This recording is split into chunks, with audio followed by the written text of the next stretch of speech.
고린도전서 6장 6절 그러나 자족하는 마음이 있으면 경건은 큰 이익이 되느니라. 우리가 이 세상에 아무것도 가지고 온 것이 없음에 또한 아무것도 가지고 가지 못하리니 우리가 먹을 것과 입을 것이 있은즉 족한 줄로 알 것이니라. 부하려 하는 자들은 시험과 올무와 여러 가지 어리석고 해로운 욕심에 떨어지나니 곧 사람으로 파멸과 멸망에 빠지게 하는 것이라. 돈을 사랑함이 일만하게 뿌리가 되나니 이것을 탐내는 자들은 미혹을 받아 믿음에서 떠나 많은 근심으로써 자기를 찔렀도다. 아멘. 돈과 만족의 상관관계에 대해서 잠시 생각해 보려고 합니다. 록펠러라는 부자가 있습니다. 그 사람은 1830 몇 년에 태어났나요? 1860 몇 년에 태어나서 1960 몇 년까지 살았어요. 거의 100살을 살았어요. 어느 날 신문 기자가 그에게 찾아왔습니다. 그때 세계에서 가장 많이 돈을 버는 사람이었습니다. 백만장자였어요. 그래서 얼마나 부자야지 당신은 만족할 수 있겠습니까? 돈과 만족의 관계를 물어봤어요. 그랬더니 그 사람이 딱 한마디를 대답했어요. A little bit more. 조금만 더 있으면 만족하겠다. 그 사람은 당시 한 주에 $100만 벌고 있었습니다. 1839년에 태어나서 1937년에 돌아가신 분이에요. 1800년대 말에 한 주에 $100만 벌었으면 지금 계산하면 얼마나 되는지 알 수가 없습니다. 그러니까 돈은 아무리 많아도 만족할 수가 없습니다. 만족할 수 없는 것이 인간의 본성입니다. 그러니까 만족은 돈의 액수에서 나오는 것이 아니라 자기가 만족하기로 결정했을 때 이제 나오는 거죠. 록펠러는 신앙이 좋은 사람이었습니다. 11조를 철저해서 부자가 되었다고 목사님들이 많이 그 사람 이야기를 간증을 하죠. 11조 얘기를 하면서 석유회사를 독점했습니다. 미국에. 그리고 경쟁자들이 독점할 때 진입하지 못하도록 철저하게 막았습니다. 이때 만들어진 법 때문에 반독점법이라는 법이 생겼어요. 어느 회사가 독점을 하면 안 된다. 그래서 그 반독점법 때문에 빌 게이츠가 만든 마이크로소프트사가 분리해야만 했습니다. 록펠러는 그때 기업인으로 볼 때 오늘날 법으로 따지면 악덕 기업주였어요. 악덕 기업주 소리를 듣기에 충분히 아주 철저하게 했던 사람이었습니다. 라이벌 회사들을 살아남지 못하게 만들었어요. 철저히 붙잡고 짓밟고 그리고 아주 철저히 망가뜨렸습니다. 그럼에도 불구하고 록펠러는 탐욕스러운 부자는 아니었습니다. 돈을 하나님의 것으로 알고 나눠주기로 나눠줬던 사람이에요. 그가 살아있을 때부터 이 재단을 만들어서 이제 그 재단을 통해서 온갖 좋은 일을 다 열심히 했습니다. 물론 우리나라 기업인이 재단을 만든다는 것은 재산을 빼돌린다는 의미지만 미국 기업인이 재산을 만드는 것은 그게 아니에요. 이 빌 게이츠가 재단을 만들어서 아프리카에 우물을 파주기도 하고 그 다음에 또 그 약품을 만들어서 전달하기도 하고 그렇죠. 어쨌든 이 돈과 만족은 얼마나 많이 갖고 있느냐에 있지 않습니다. 돈이 행복이고 안정된 삶이고 그리고 축복이다라고 사람들은 생각해서 돈을 좋아합니다. 그러나 성경 오늘 본문에 보니까 사람들이 생각하는 것 같이 돈이 행복인 것은 아닌 것 같아요. 오늘 9절 10절 말씀에 보니까 부하는 자들을 시험과 올무와 여러 가지 어리석고 해로운 욕심에 떨어지나니 그 사람으로 파멸과 멸망에 빠지게 하는 것이다. 돈을 사랑함이 일만하게 뿌리가 된다. 이것으로 탐내는 자들은 미혹을 받아 믿음에서 떠나 많은 근심으로서 자기를 찔린다. 이런 이야기를 합니다. 이 말씀은 언뜻 보기에 부자들을 향한 경고로 잘못 해석할 수 있어요. 부자들을 향해서 비판적으로 생각하는 것이 겉으로 이렇게 생각하기도 합니다. 그건 아니에요. 예수님은 약대가 바늘기로 들어가는 것이 부자가 천국에 들어가는 것보다 쉽다라고 이야기합니다. 그러니까 부자는 천국에 갈 수 없다는 이야기를 합니다.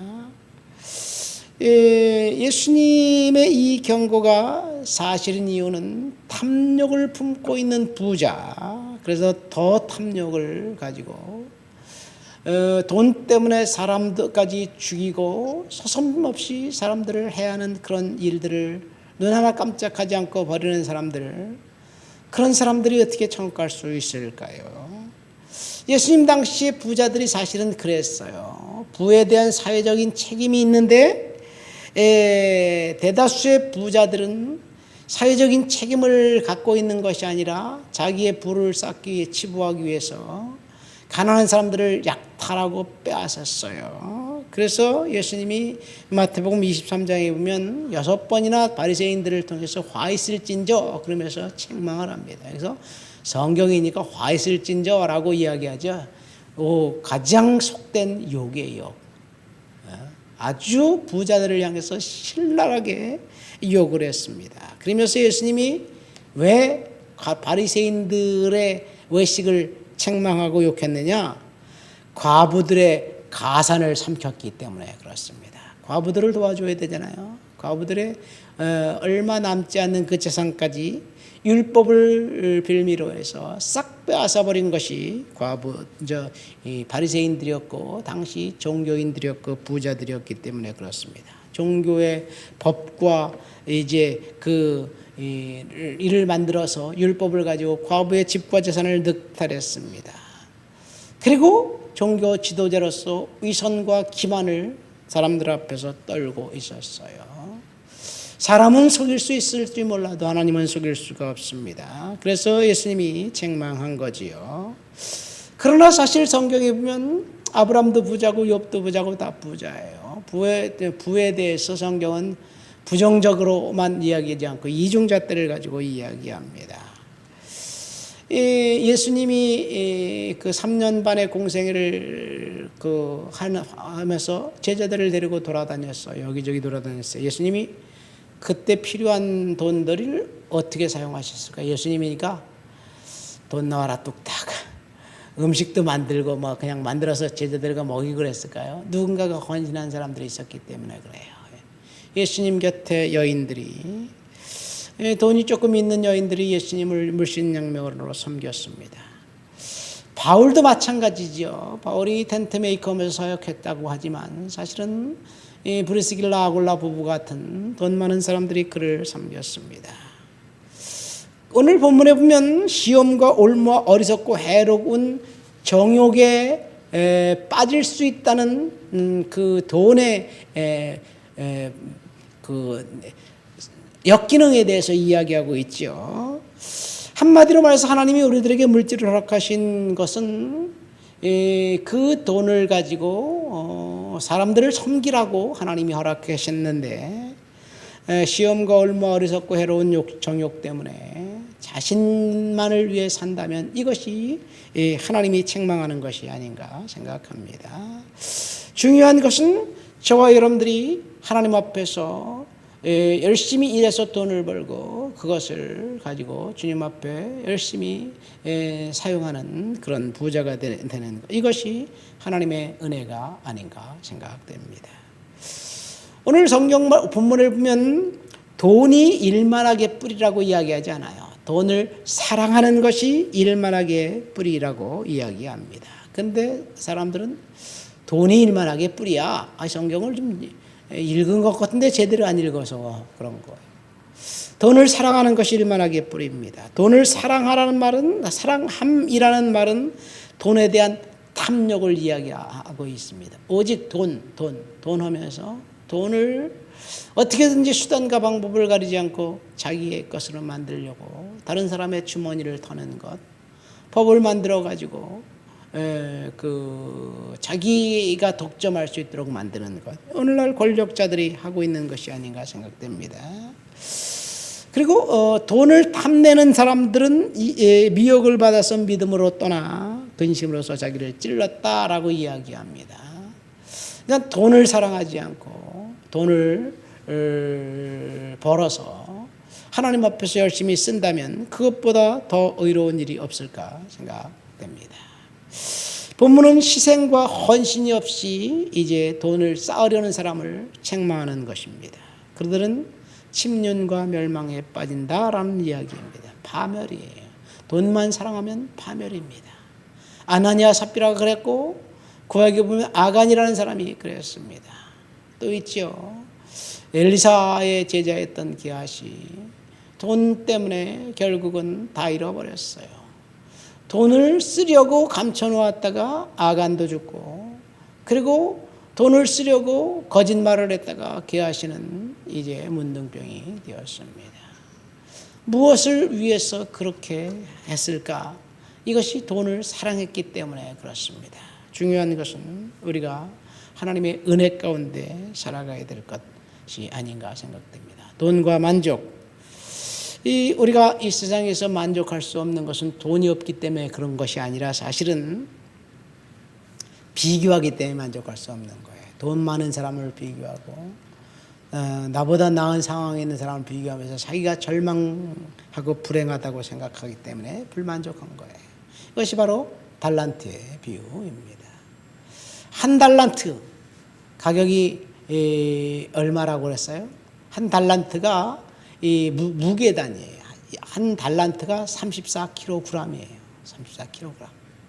금 34kg이라면 지금 얼마나 되나요? 금 한 돈이 100만 원이까지 되더라고요. 34kg 한 돈이 0.몇 g인데 한 10,000돈 정도 이상 돼요. 10,000돈. 그러면 한 달란트 한 돈에 100만 원이면 10,000돈이면 얼마예요? 10억인가요? 100억인가요? 계산이 안 되네. 100억이네, 100억. 100억 받았으면 사업 그거 갖고 충분히 하겠죠. 근데 한 달란트 받은 사람이 옆에 있는 2달란트 받은 사람, 5달란트 받은 사람을 보고 불만족한 거예요. 왜 나한테는 이것밖에 안 주냐? 쟤한테는 5달란트 주면서. 그러면서 하나님을 오해했어요.